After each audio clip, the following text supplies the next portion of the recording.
Assalamualaikum warahmatullahi wabarakatuh. Dengan saya Dwi Novitasari yang biasa dipanggil Bu Novi.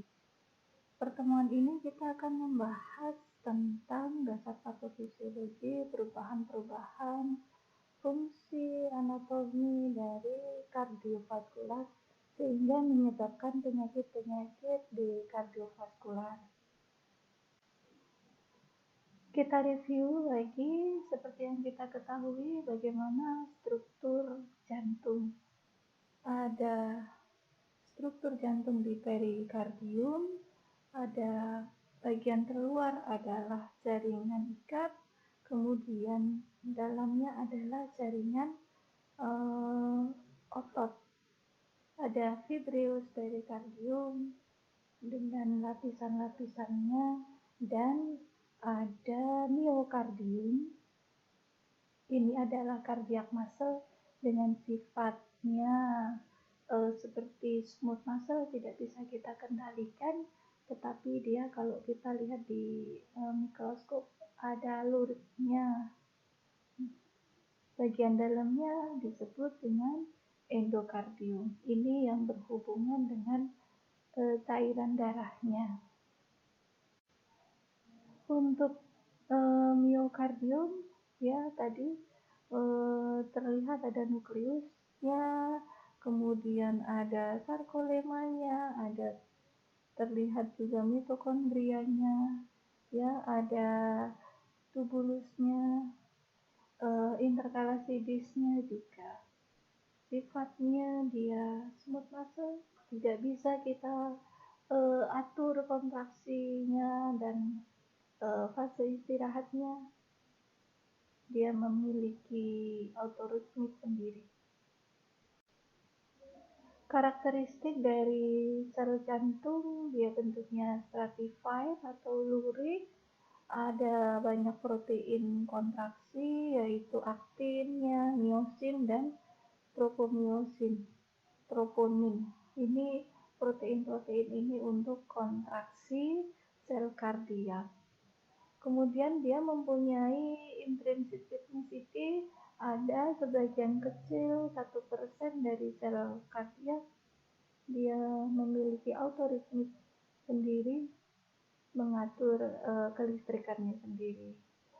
Kemudian ada sinsitialnya, bahwa setiap miosit adalah sel jantung, mempunyai membran sinsitial yang bisa digunakan untuk komunikasi antar tetangga sel.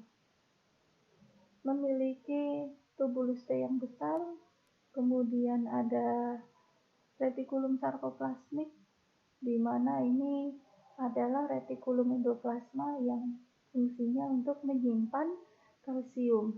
Apa pentingnya kalsium? Digunakan untuk kontraksi. Kemudian ada di plasma limanya mempunyai reseptor alfa dan beta adrenergik. Cair kalsium dari ekstraseluler juga bisa masuk ke sel kardiak untuk kontraksi. Tadi di atas sendiri sudah ada sistem troponin, aktin, miosin, tromomiosin, dan troponinnya. Untuk struktur endokardiumnya, ini adalah lapisan terdalam dari jantung yang membentuk ruang jantung dan katup jantung, tersusun dari otot epitelium. Ini ruang jantung, ada atrium kanan, ada ventricle kanan, kemudian ada atrium kiri dan ventricle kiri. Di situ tampak jelas terlihat bagaimana dinding atau otot dari ventricle kiri yang lebih besar dibandingkan dari ventricle kanan. Ini adalah diagram aliran darah di dalam jantung. Kita mulai dari nomor 1. Itu nomor 1 adalah atrium kanan dia mendapat darah dari nomor 10, pembuluh darah nomor 10, dan nomor 9 itu adalah vena cava superior dan vena cava inferior. Keduanya masuk ke atrium kanan, kemudian di bawah masuk ke ventrikel kanan, nomor 2 itu adalah ventrikel kanan, kemudian akan dialirkan ke pembuluh darah nomor 3. Nomor 3 ini adalah arteri pulmonar, pembuluh darah pulmonar, arteri pulmonar. Selanjutnya masuk ke sirkulasi pulmonar, ya, 4 itu adalah sirkulasi pulmonar. Lihat yang nomor 5 ini adalah vena pulmonalis. Ya, vena pulmonalis membawa darah yang kaya oksigen. Kemudian nomor 5, vena pulmonalis akan masuk ke ruang jantung nomor 6. Itu adalah atrium kiri. Dari atrium kiri masuk ke nomor 7 itu adalah ventrikel kiri. Dari ventrikel kiri nomor 7 akan menuju ke pembuluh darah nomor 8, yaitu aorta dengan nanti percabangan-percabangannya. Bisa dipahami kembali dengan bahasanya sendiri sehingga lebih mudah, ya. Ini sama saja, kita mulai dari nomor 1. Ini contoh gambaran yang lain, di mana gambar biru ini mengindikasikan ini adalah deoksihemoglobin, yaitu darah yang kandungannya deoksihemoglobin. Hemoglobinnya sudah kehilangan oksigen, tetapi dia mengikat CO2 sebagai hasil dari metabolisme perifer. Sedangkan diagram yang merah ini mengindikasikan oksihemoglobin, yaitu hemoglobin yang mengikat oksigen karena dia sudah dari paru-paru. Yang paling atas itu adalah paru-paru. Kita mulai dari nomor 1, ada atrium kanan dengan kandungan deoksihemoglobin, deoxygenated blood, masuk melewati katup trikuspid menuju ventrikel kanan. Dari ventrikel kanan ada katup pulmonari menuju ke arteri pulmonari. Dari arteri arteriola sampai kapiler. Di kapiler akan saat kita inspirasi, ya, alveoli kita akan mengembang sehingga alveoli akan berdekatan dengan kapiler pulmonalis, terjadi pertukaran gas di situ. Oksigen akan ditransfer masuk ke kapiler, dari kapiler akan mentransfer berdifusi CO2, sehingga sekarang darah menjadi kaya akan oksigen, disebut oxygenated blood atau oksihemoglobin, karena oksigennya menempel pada hemoglobin Hb. Setelahnya dari kapiler paru, kemudian venulus, vena, ya, menjadi pembuluh darah yang besar, vena pulmonari, masuk ke atrium kiri. Dari atrium kiri untuk menuju ventrikel kiri melalui katup bikuspid. Setelah di ventrikel kiri akan diejeksi, akan dikontraksikan melewati katup aorta menuju aorta dan arteri sistemik lainnya.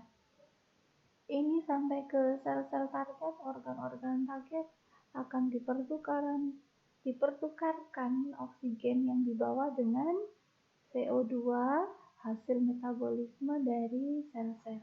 Seperti itu. Jadi dipertukarkan kembali, masuk lagi ke vena cava baik superior, inferior, ya, kembali ke atrium kanan dan seperti itu. Itu adalah sirkulasi yang tertutup. Ada sirkulasi sistemik dan ada sirkulasi pulmonari. Untuk sistem konduksi jantung kita ada 5, yaitu SA node, AV node, kemudian bundle of His, kemudian ada percabangan, terakhir percabangan dari his kanan dan his kiri terakhir yaitu serabut Purkin. Es Anus ini lokasinya sinoatrial, dia lokasinya di bagian atas atrium kanan.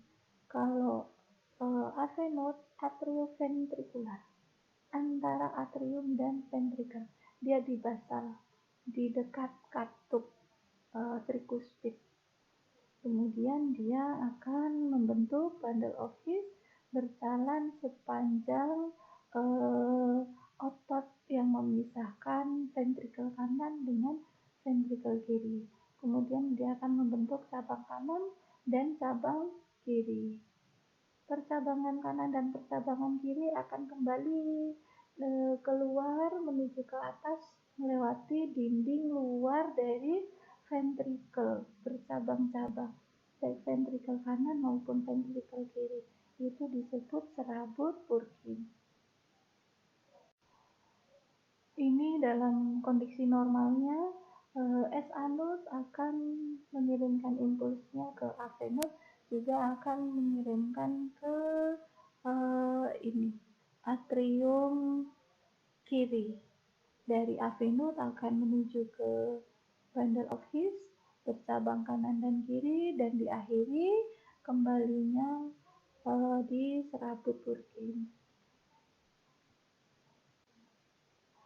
Ada perubahan-perubahan yang terjadi di jantung dan pembuluh, contohnya adalah aneurisma. Ini adanya dilatasi karena kelemahan dinding arterial. Bisa disebabkan karena plak aterosklerosis atau hilangnya elastin. Elastin itu termasuk dari jaringan ikat yang elastik sifatnya, dan juga kehilangan kolagen di pembuluh vena. Akan mengakibatkan abnormalitas dari dinding arteri, bisa karena trauma dan kasus infeksi. Hati-hati dengan rupturnya aneurisma karena bisa masif, menyebabkan perdarahan yang banyak dan mengancam kematian. Ada 4 tipe dari bentuknya. Bentuk aneurisma itu seperti kantong. Sakular seperti kantong, fusiform, kemudian dissecting, dan valve. Kita lihat nanti gambarnya. Ini adalah sakular. Dia bentuknya seperti kantong tapi unilateral saja, bisa ada di area leher. Kalau fusiform bentuknya dia spindle, menggembung semua, diameternya biasanya besar. Ada dissection aneurisma, jadi ada perdarahan yang terpisah di lapisan medial dari dinding pembuluh darah sehingga menyebabkan lumen sendiri. Ya, ada ruang kecil tersendiri. Sedangkan false aneurysma dia adalah terbentuk karena trauma, ada di dinding pembuluh darah. Contohnya di abdominal aneurysma. Perubahan patofisiologi yang lainnya bisa terjadi cardiac shunt. Jadi harusnya antara sirkulasi pulmonari dan sirkulasi sistemik itu adalah ruang tertutup yang sendiri, ya, tidak bercampur. Dengan adanya cardiac shunt ini memungkinkan adanya interaksi, komunikasi, hubungan antara sirkulasi sistemik dan sirkulasi pulmonar. Maka aliran darah sepanjang shunt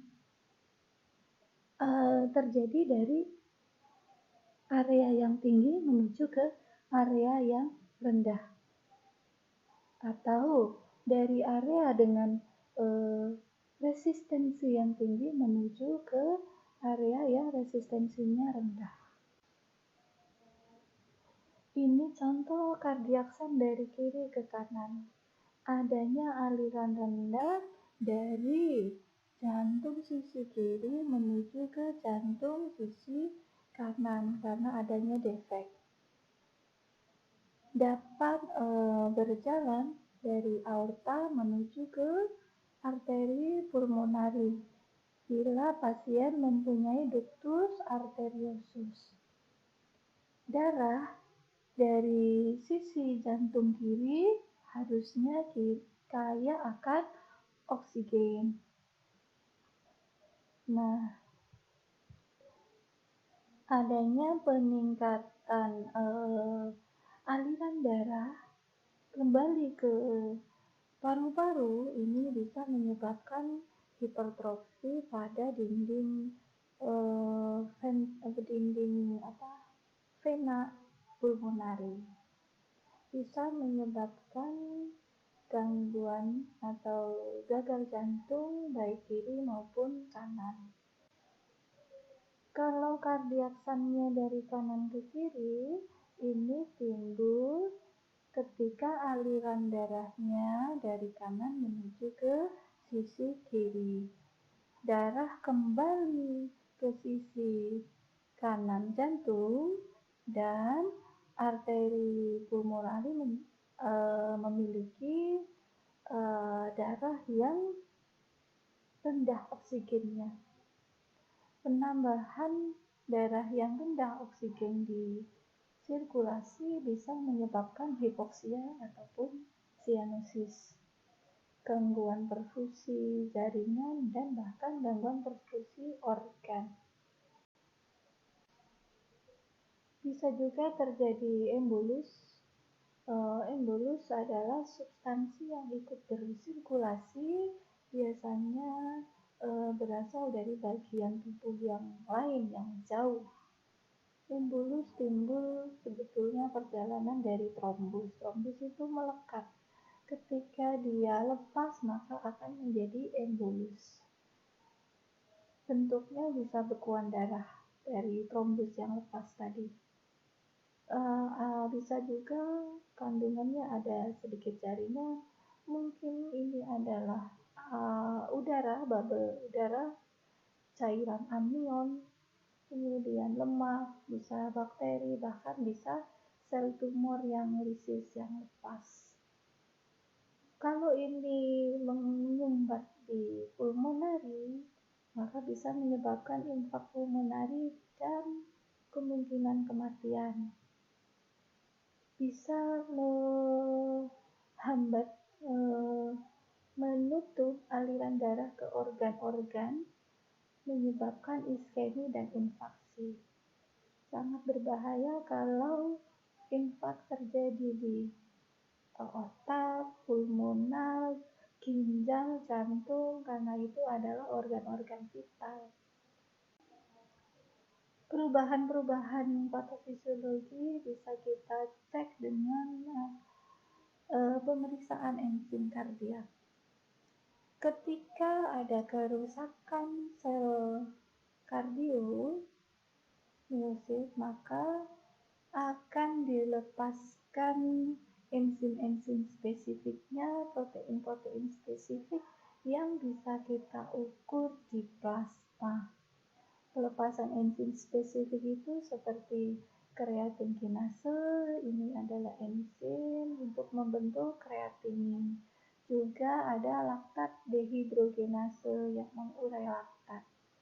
Protein spesifik juga terkait dengan kerusakan sel jantung, yaitu ada troponin T, troponin I, dan mioglobin.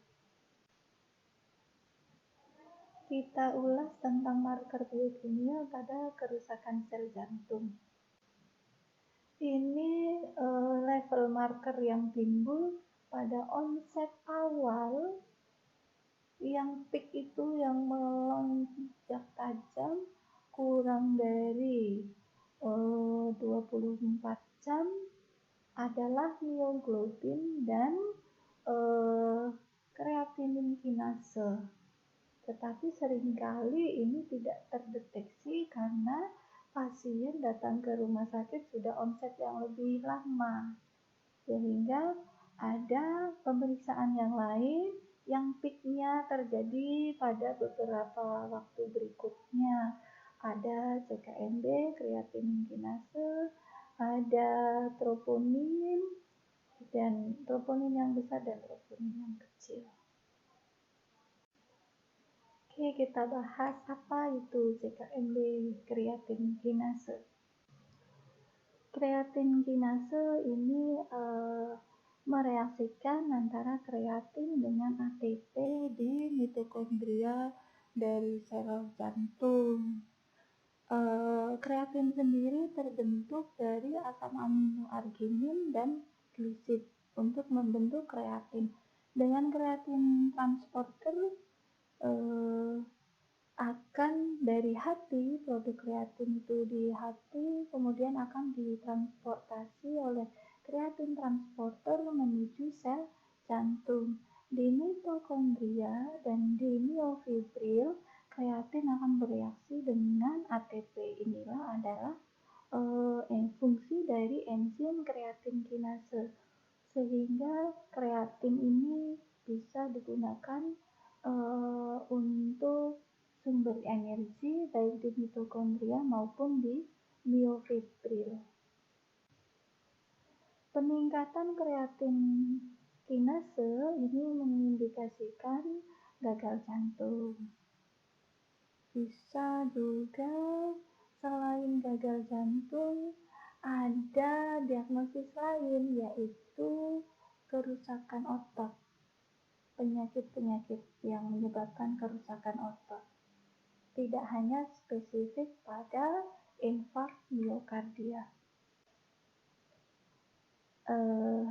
Biomarker lainnya yaitu troponin T dan troponin I.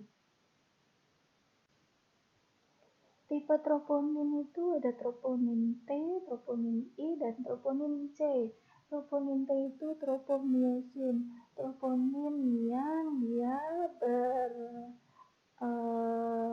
ikatan dengan myosin. Myosin sendiri juga protein untuk kontraksi otot. Sedangkan troponin I dia mengikat aktin, sedang terakhir troponin C dia tugasnya mengikat kalsium. Dalam kontraksi otot dibutuhkan 3 protein kontraktil ini ya. Troponin, myosin itu adalah seratnya, dan aktin adalah yang tergambar bulat-bulat ini. Bisa berkontraksi dengan kehadiran kalsium. Kalau sel jantung mengalami kerusakan, maka troponin ini akan bisa kita deteksi di plasma. Ini adalah fungsi troponin dalam kontraksi otot. Ada tropomyosin, dia yang mengikat myosin, kemudian ada troponin, dia mengikat kalsium, dan aktin. Aktin adalah yang mengikat juga myosin. Aktin binding site ini kalau dia tidak ada kalsium maka dia tidak akan menempel. Sebelah kanan dengan kehadiran kalsium mereka akan bergerak, sehingga terjadilah kontraksi otot. Enzim lainnya ada laktat dehidrogenase, singkatannya adalah enzim LDH. Peningkatan laktat dehidrogenase ini mengindikasikan adanya infark miokardia. Fungsi dari laktat dehidrogenase, dia mengkonversi laktat menjadi pirufat. Dengan mengambil hidrogennya, hidrogen akan diberikan kepada molekul yang namanya niacin teroksidasi, yaitu NAD, sehingga terbentuklah NADH dan pirufat. dengan syarat laktat menjadi pirufat harus dalam kondisi aerob, cukup oksigen. Protein yang bisa dicek lagi yaitu mioglobin. Fungsi dari mioglobin dia adalah sebagai tempat menyimpan oksigen di otot.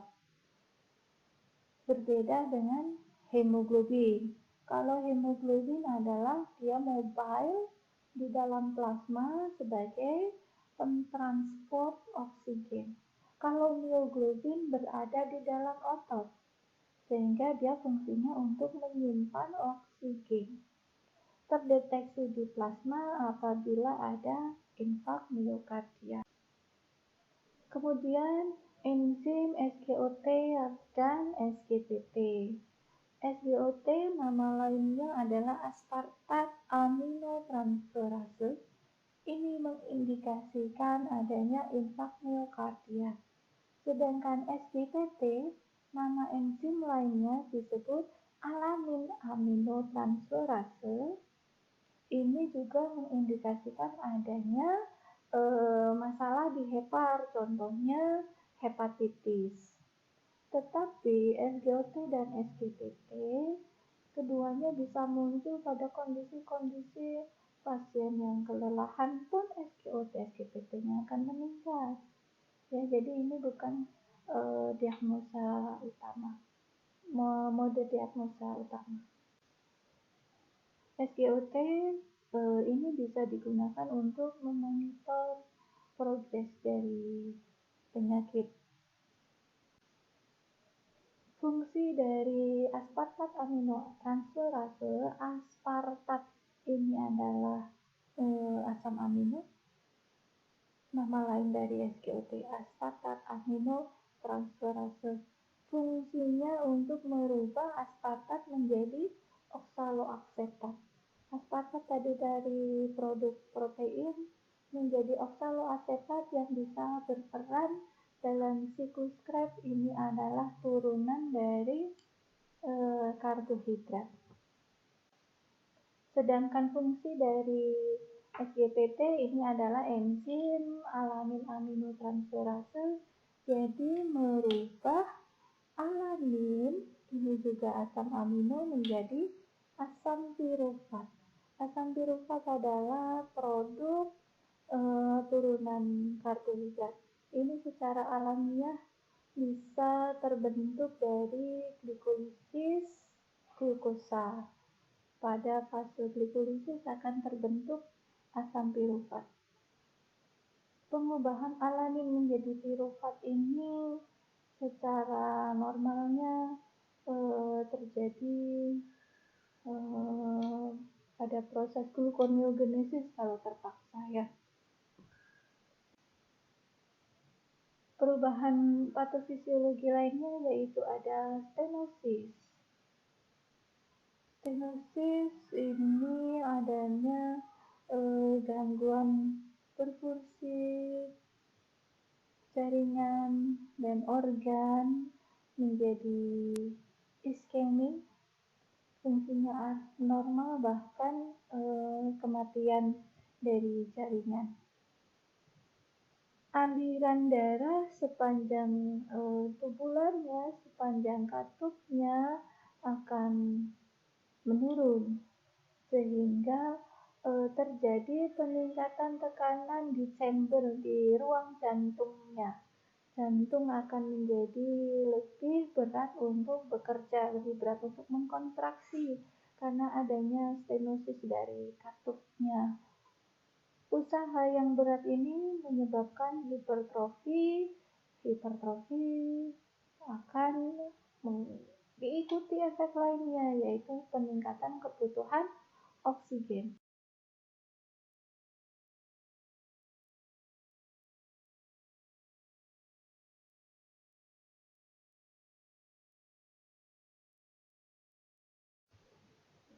Berikutnya, perubahan kardiovaskuler yang lainnya bisa terjadi trombus. Trombus adalah bekuan darah yang terbentuk di dinding vaskular. sebagai akibat dari kerusakan sel endotelial, mempengaruhi aliran darah dan akan meningkatkan proses pembekuan darah. Akibat dari peningkatan proses pembekuan darah. Konsekuensi ini apabila terjadi oklusi, trombus yang menyebabkan oklusi sumbatan yang menyebabkan kematian jaringan yang diperdarahi oleh pembuluh darah tersebut. Apabila lepas, maka bisa menjadi embolus. Proses pembentukan trombus ini karena ada kerusakan sel endotel pembuluh darah, ya, terbentuklah ruptur. Berikutnya ada platelet yang menempel dari area yang ruptur atau yang rusak, penimbunan platelet, aktivasi dari glikoprotein yang menyebabkan agregasi tadi pengumpulan platelet, kemudian molekul adesinya timbul, sel darah merah menempel dan seterusnya, trombosit menempel sehingga terbentuknya trombus menjadi lebih besar. Proses pembentukan trombus dimulai dari kerusakan plak, rupturnya plak. Berikutnya ada trombin, kemudian ada platelet, ada kolagen, ada aktivasi dari faktor V, menyebabkan aktivasi platelet sehingga terbentuklah formasi molekul adesi dan pembesaran dari trombusnya. Ini struktur arteri koroner yang sehat, kemudian mengarah pada perkembangan aterosklerosis. Aterosklerosisnya berkembang di subendotelium, di bawah endotelium, kemudian menjadi plak yang lebih besar, menyebabkan kerusakan sel endotelium, dan akhirnya terjadilah blood clotting atau trombus. Perubahan lainnya bisa katup tidak kompeten, ini bisa berupa insufisiensi atau regurgitasi. Bisa terjadi di sepanjang katup vena dan jantung. Katup yang tidak menutup dengan baik akan menyebabkan aliran darah balik.